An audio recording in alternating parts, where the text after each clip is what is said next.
Hey guys, Danny Johnson here, and today we're just going to talk a little bit about Terminator parts. And so basically these cars are getting a little bit older, and a lot of parts are being discontinued by Ford. And so that leaves the question, how much are these parts worth? And so I had a message from Instagram, and I just wanted to share that with you. So one of my friends from Instagram had a brand new factory hood insulator for the 0304 Cobra. You could see it with the hood vents and everything like that, factory part number. He said, "How's it going, Danny? Hope all is well. I wanted to know your opinion on a brand new 0304 Cobra hood insulator, wondering what their value might be since they are discontinued and hard to find. Thanks, Danny. Also, I found one that sold for $895 on SVT Performance." So I responded, it really depends on who you find to buy it and if you're going to offer shipping. As the cars are getting older, parts should be worth more, but some manufacturers will make them again as patents run out or as they see a need for them. The shift knobs went through the roof on prices, and then LMR made similar ones, not as good as and noticeably different than OEM, but it brought prices back down. You'll be selling it to a hardcore collector, not the group of people who just want a new one. Also, stock supercharger cars can run the insulator, but many aftermarket superchargers like mine, it might not fit, might tear it up. So it just really depended on the group of people he was buying it for.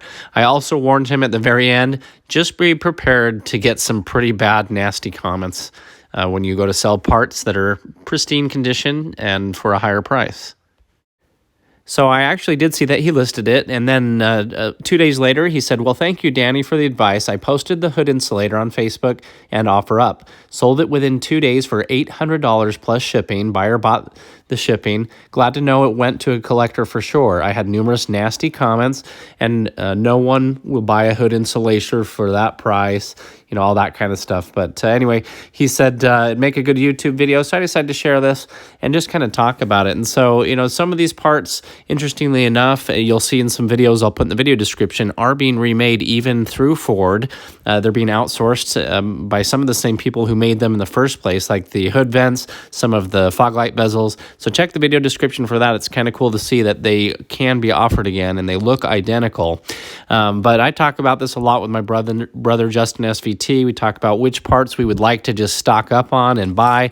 And, you know, it's a hard call. Some things may be made again, and some things you don't know you're going to need them until that part breaks. It's hard to go and buy, like, engine parts and, you know, think about doing that, or just buy a whole new spare engine so you have all the hardware and little pieces and intercooler pieces and, you know, all that kind of stuff. So anyway, thanks for watching. Hopefully you enjoyed this video. Let me know in the comments what you think. Let me know what parts you might stock up on, which ones you think are most valuable. I have extra you know, like pulley bridges, and, you know, I've tried to catch some good things as I see them as good deals. But many of these parts are coming off of cars that are being parted out, secondhand market, and once they're gone, they're gone. They're not being produced anymore. Maybe other companies can make replacement parts that might work. But anyway, I think these parts, in a way, they're a good investment. If you have extras, I'd hold on to them. They're only going to be more and more valuable. But if you have a bunch of parts that have never been used and they're still new in the box, they'll probably have a premium on them, and for good reason. So as always, thanks for watching, and put in the comments what you think. Thanks, guys.